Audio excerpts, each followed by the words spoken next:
Бърз и лесен десерт. Необходими са ни бисквити, масло,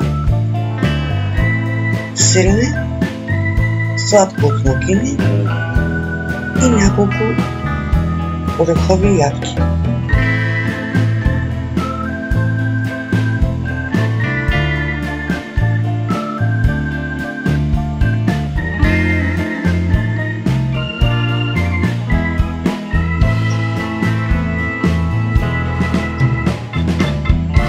Натрошаваме 10 бисквити. Използвам чайник. Може да използвате каквото вие имате в момента.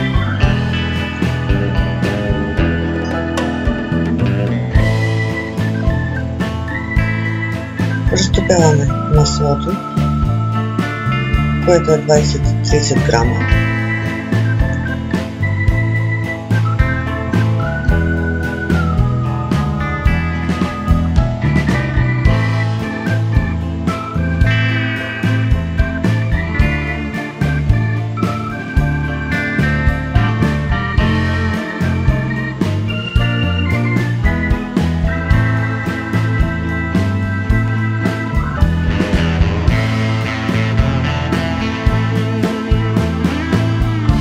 Изсипваме бисквитите в купа и към тях добавяме маслото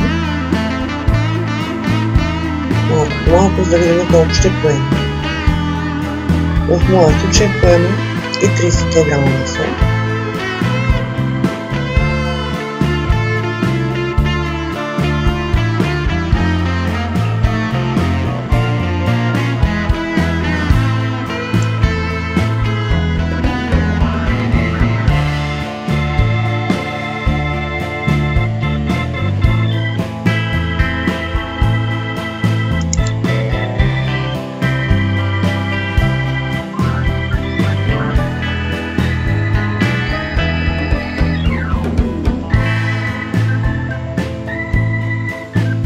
Готовата смес с бисквитите и маслото, която ще използваме за основа на нашия десерт.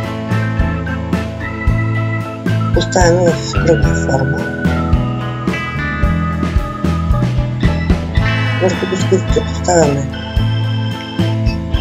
прясното сирене, в случая аз използвам козе, но вие може да използвате по ваш вкус.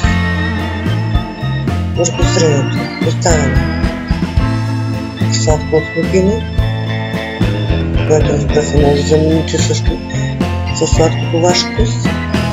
И отгоре поставяме 3 орехови ядки, които предварително съм запекла. По същия начин правим още един такъв десерт. Вие може да се направите според това колко члена е вашето семейство.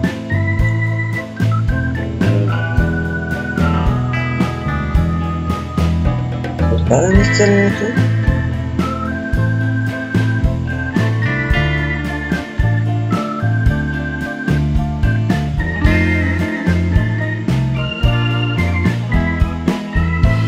Сладкото от смокини и ореховите ядки.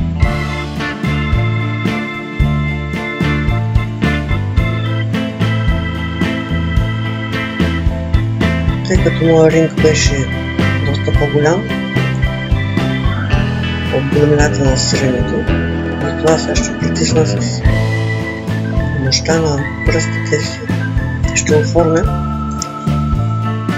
основата, която поставяхме от бисквитите с маслото. Ако вие имате ринг с големината на парчето сирене, което ще използвате, е много по-добрия вариант. Желая ви добър апетит и до нови срещи!